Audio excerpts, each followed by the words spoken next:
There is a place within you that the world cannot reach unless you open the door. And most of us, at some point, have handed over the key. We let their noise become our anger. We let their ignorance become our burden. We carry words that were never meant to grow roots in us. And in doing so, we give our peace away, piece by piece. But what if you could keep your peace no matter the storm? What if you could walk through every room, every insult, every misunderstanding, and still be grounded like a mountain, unmoved? This is not just a lesson in silence. This is a guide to power.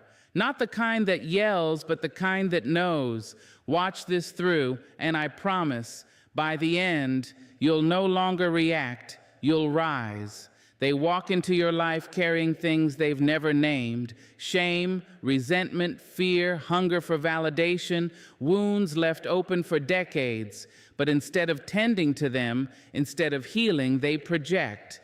They toss what's too heavy for them onto whoever will hold it. And often that person is you, not because you deserve it, but because you are there, because you are open, because you are strong. People only throw at you what they can't carry themselves.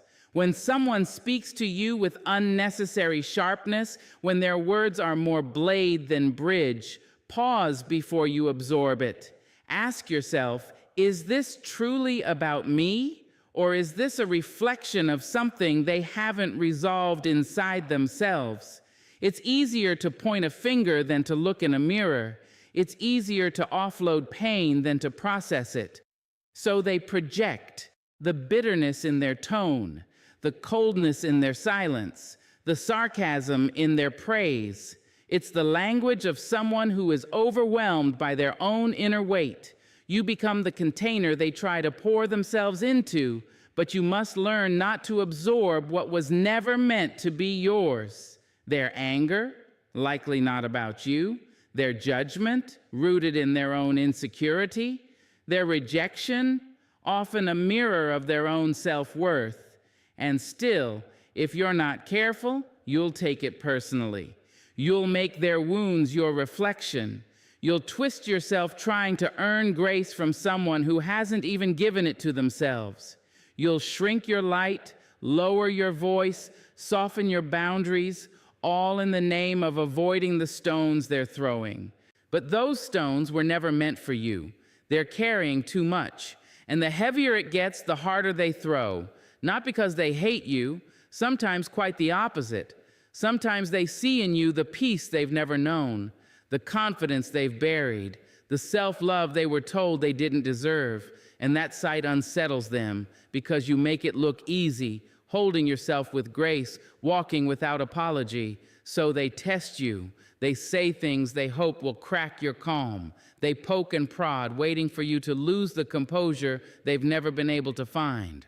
Why? Because if they can pull you into their storm, then their chaos is validated.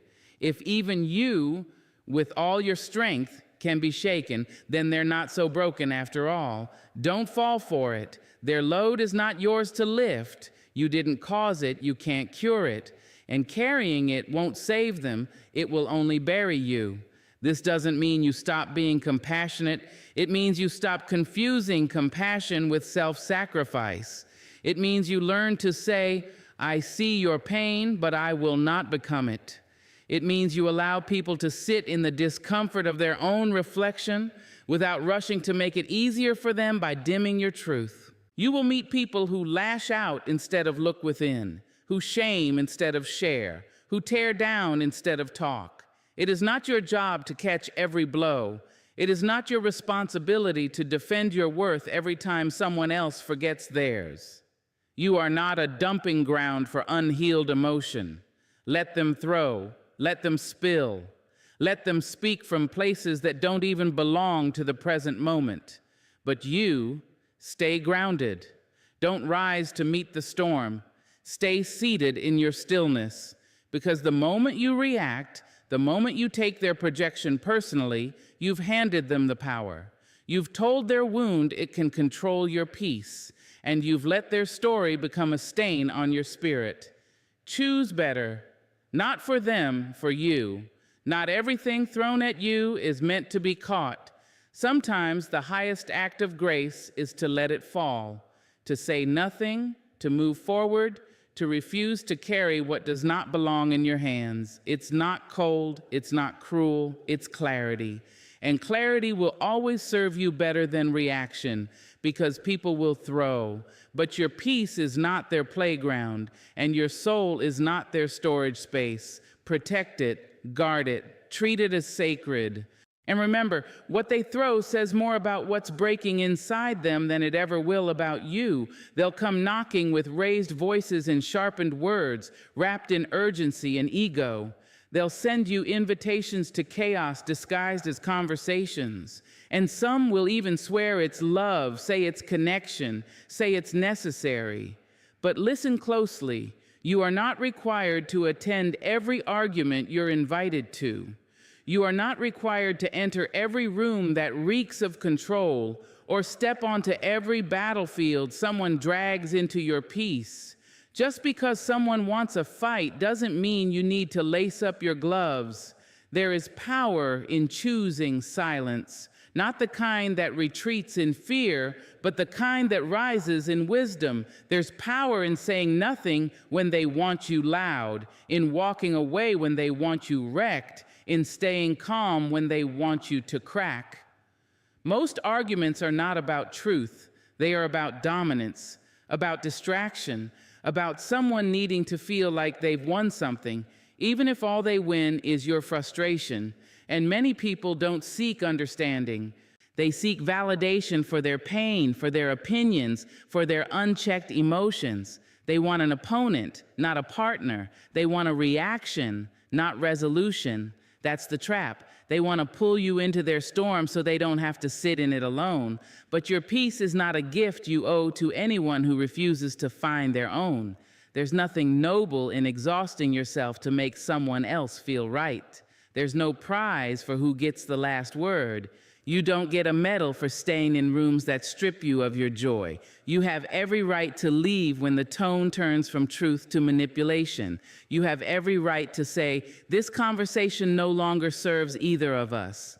You have every right to protect your energy like the precious thing it is, because it is. Every time you stay in a pointless argument just to prove your point, you trade peace for pride. Every time you raise your voice just to match theirs, you descend to the very level you were trying to avoid, and eventually you start to lose the most sacred part of yourself, your stillness, your clarity, your sense of who you are beyond reaction. They may call you cold for walking away. They may say you're avoiding things, accuse you of not caring. Let them talk. People who are addicted to conflict will always resent your peace. People who only know how to connect through combat will always feel abandoned when you choose silence over struggle. But choosing not to engage is not avoidance. It's mastery.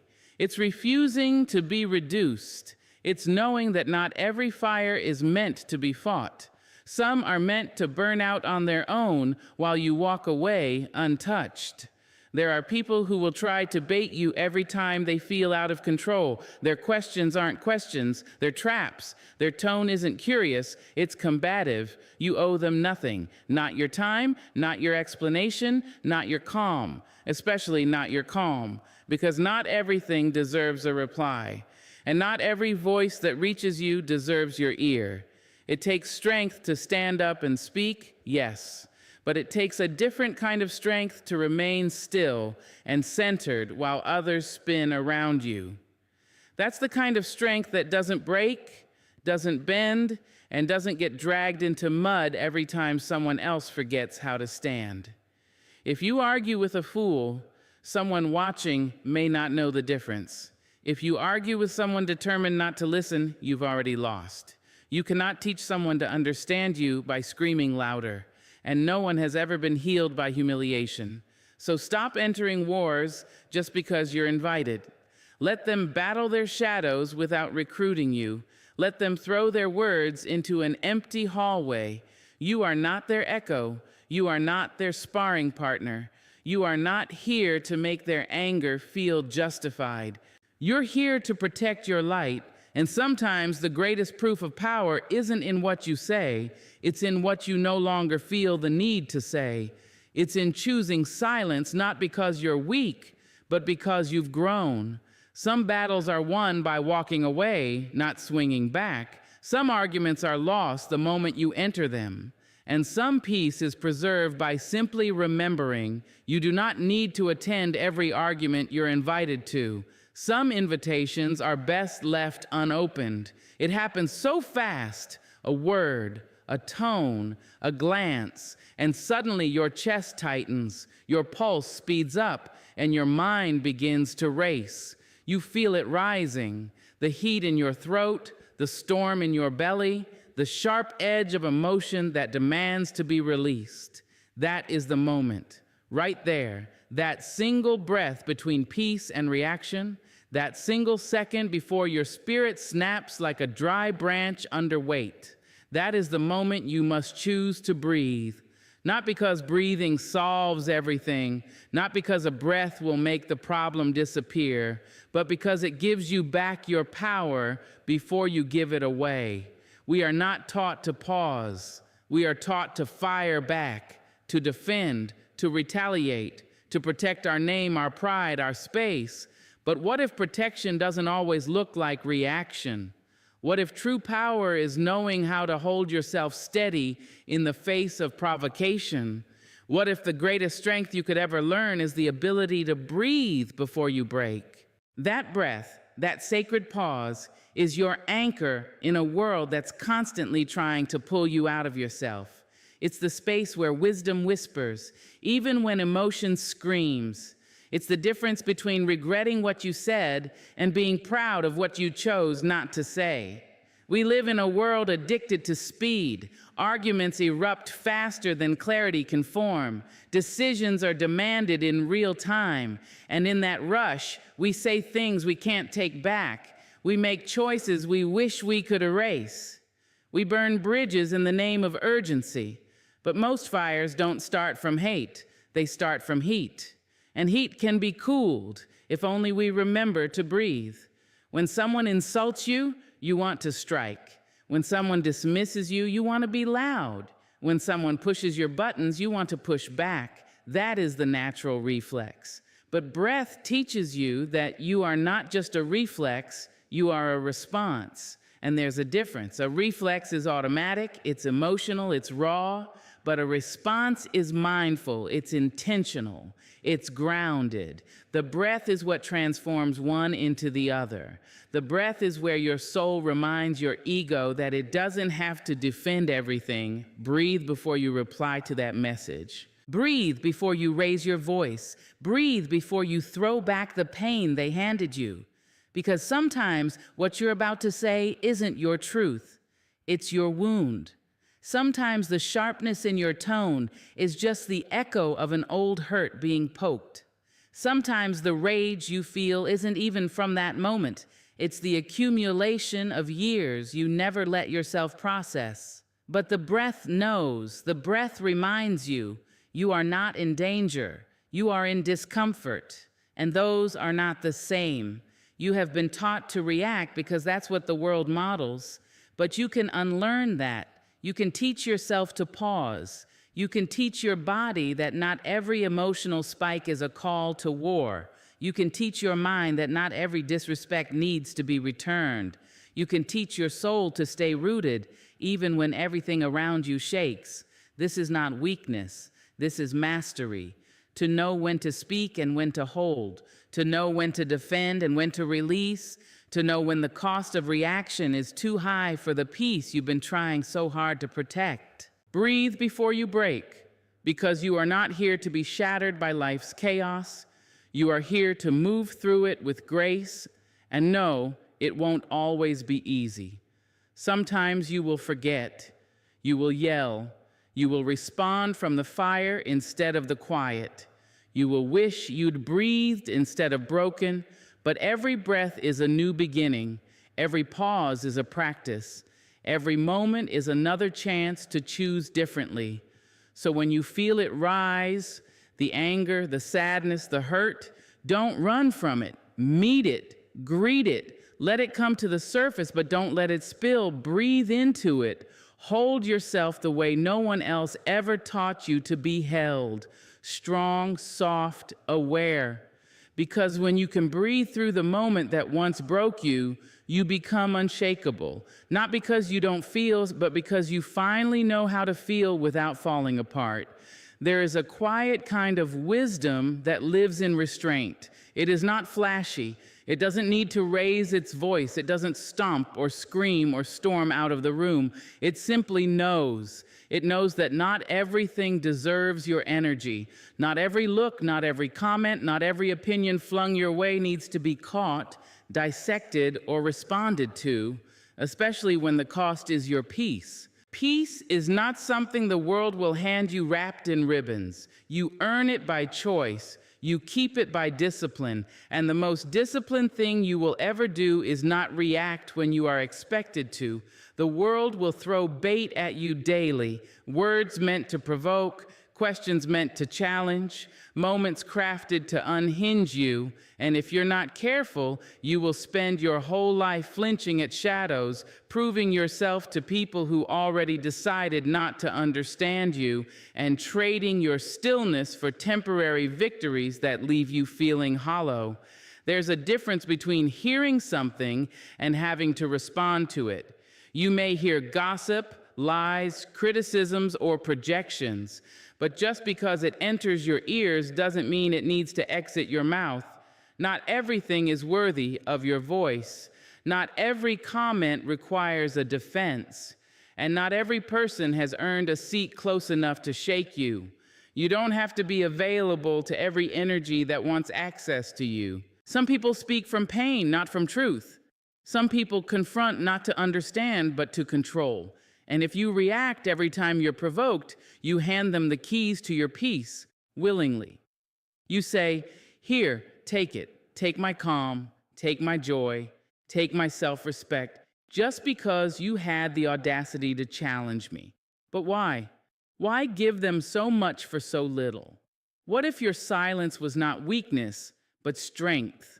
What if your decision not to respond was actually the boldest move in the room? What if holding your peace didn't mean you lost? It meant you won a battle no one else saw.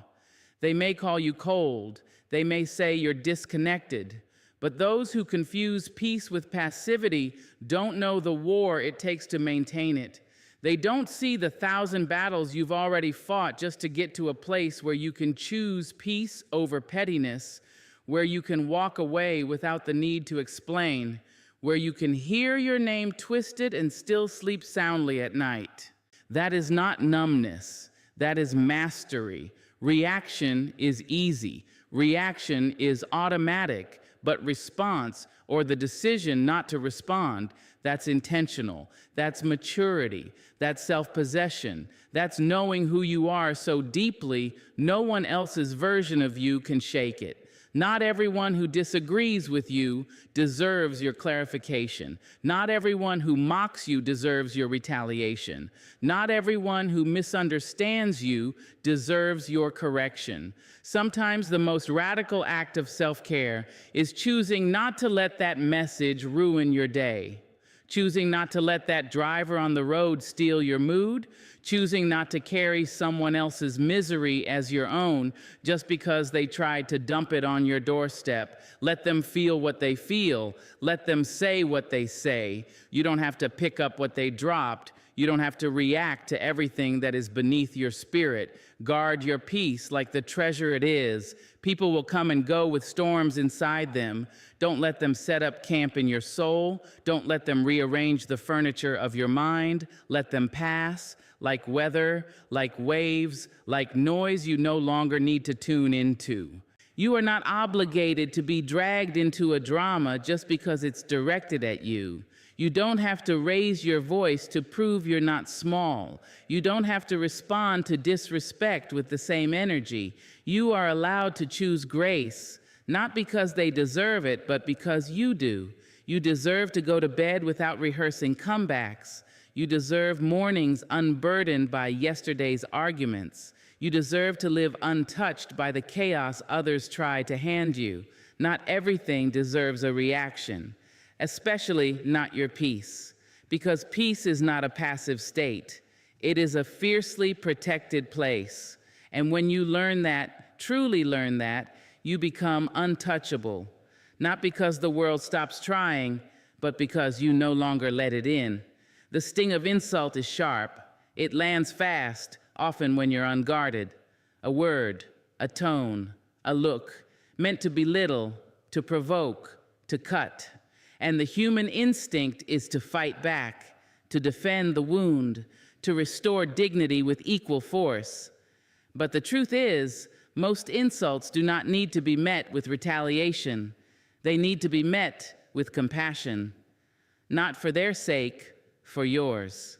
Because what a person says to you often says more about what's hurting inside of them than what's broken inside of you.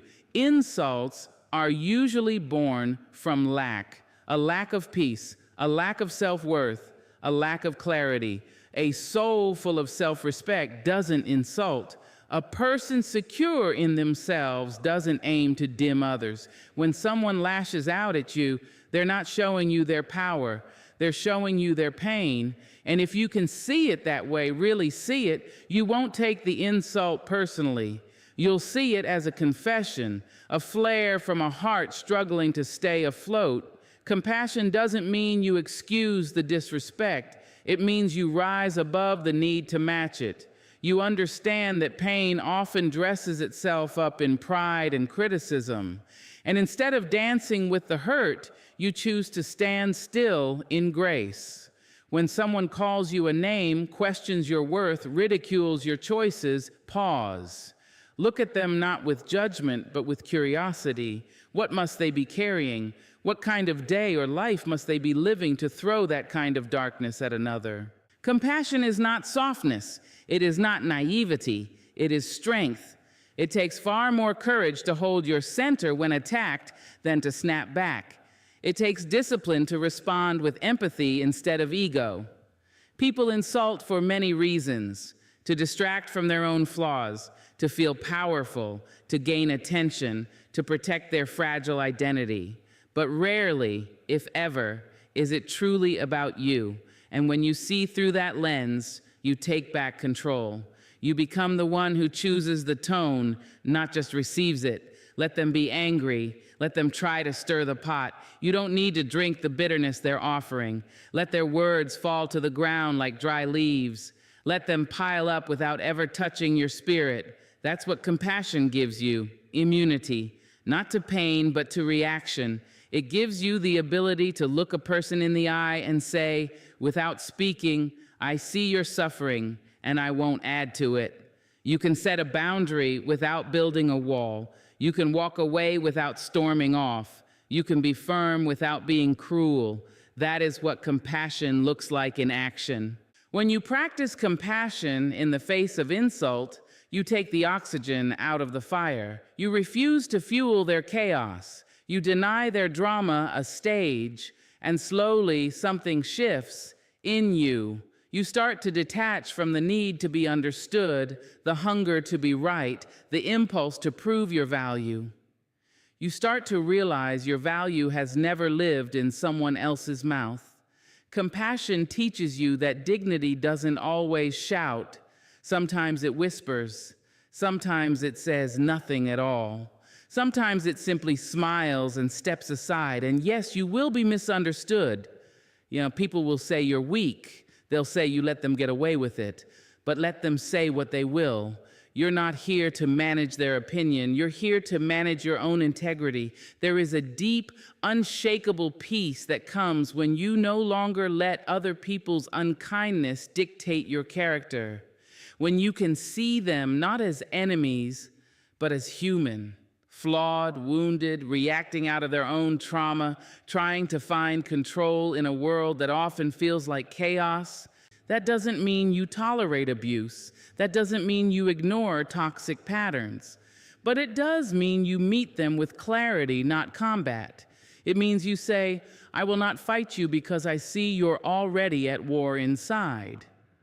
That level of compassion doesn't make you smaller. It makes you bigger than the insult, bigger than the moment, bigger than the game they're trying to play, and maybe, just maybe, your compassion will be the mirror they've never had. Maybe it won't change them, but it will change you, and that is enough. So the next time someone hurls a word meant to wound, pause, breathe, remember, what they say is about them. How you respond is about you. And you are someone who chooses compassion, not because it's easy, but because it's healing. There comes a time in life when you get tired, not from doing too much, but from carrying what was never yours to hold. You get tired of explaining yourself to people determined not to understand, of bending for those who only want to break you, of dancing through the flames of chaos just to prove you're still standing. And in that quiet fatigue, something sacred begins to rise. The desire to detach, not out of bitterness, but out of clarity, out of strength, out of peace. Peaceful detachment is not giving up. It is letting go. It is the moment you stop gripping the rope that's been cutting your hand. It's the stillness that comes when you no longer need to control the narrative, win the argument, or change the person. Detachment is not cold or careless. In fact, it's one of the warmest forms of self-love. It says, I no longer need to lose myself in order to keep you. When you detach, you are not abandoning people. You are abandoning the need to be tangled in their storms. You are choosing to step out of the battlefield, not because you've lost, but because the war was never yours to begin with.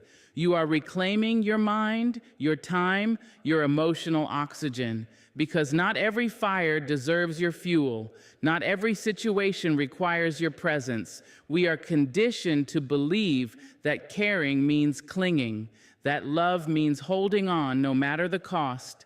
But the truth is, real strength is knowing when to release, when to unhook your heart from places that drain it, when to bless people on their way and not follow them into their chaos.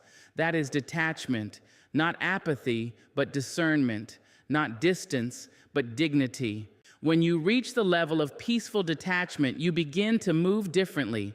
You no longer chase closure, you create it. You stop rehearsing the perfect comeback in your mind. You stop checking if they've changed. You stop letting their energy rewrite your own. Instead, you stand in your stillness. You walk in your own rhythm. You protect your spirit like it's sacred, because it is. Peaceful detachment doesn't mean you don't feel. It means you feel deeply, but you choose not to let those feelings hijack your actions. You allow yourself to witness the mess without absorbing it. You can sit across from drama and not sip from its cup. You can hear the insult and let it pass like wind through an open window. You can know your worth so intimately no outside voice can auction it off. And yes, detachment will confuse people. Those used to controlling you through guilt, manipulation, or chaos won't recognize this version of you. They'll call you cold. They'll say you've changed, and they'll be right.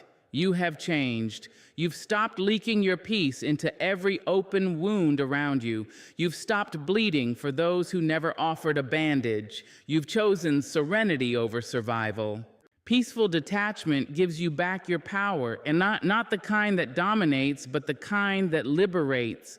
You stop needing to prove yourself. You stop needing to be chosen. You stop needing every loose end tied in a bow, because you realize not everything unresolved is yours to fix. Not every broken bond is yours to repair. Sometimes peace means saying nothing, not because you don't care, but because you finally do about yourself. It means walking away with a smile instead of staying with resentment. It means letting the phone ring, the email sit, the tension dissolve into nothing, simply because your joy is no longer negotiable. You detach not because you're hard, but because you've grown soft with yourself, gentle, loving, wise. You've learned that being available to every storm leaves you soaked and shivering. You've learned that people will pull you into their fire and ask why you're burning. You've learned that protecting your peace is the highest form of maturity, There will always be noise. There will always be people trying to bring you back into the chaos. But when you've tasted real peace, when you felt what it's like to be free from the tug of war of proving, fixing, pleasing, you won't trade it for anything. You'll smile more, speak less, sit quietly in rooms that once made you anxious, watch old battles unfold around you, and feel nothing but gratitude that you're no longer in them. That's what detachment gives you, not escape, but arrival, not disconnection, but inner alignment. To detach is to say, I see it, I honor it, but I no longer make it mine, and in that release you rise, calm, rooted, unmoved. That is the highest form of power, not dominance, not defense, but peace. Let them rage, let them point, let them misunderstand, let them twist your name, mock your calm, and frown at your silence. That is their burden, that is their business. You have outgrown the need to be bothered. There is a stillness in you deeper than anger, a river of calm, old and wise, that doesn't rise for every stone. Learn to live there, speak from there, love from there, because in that stillness, no one owns you. In that stillness, you are free.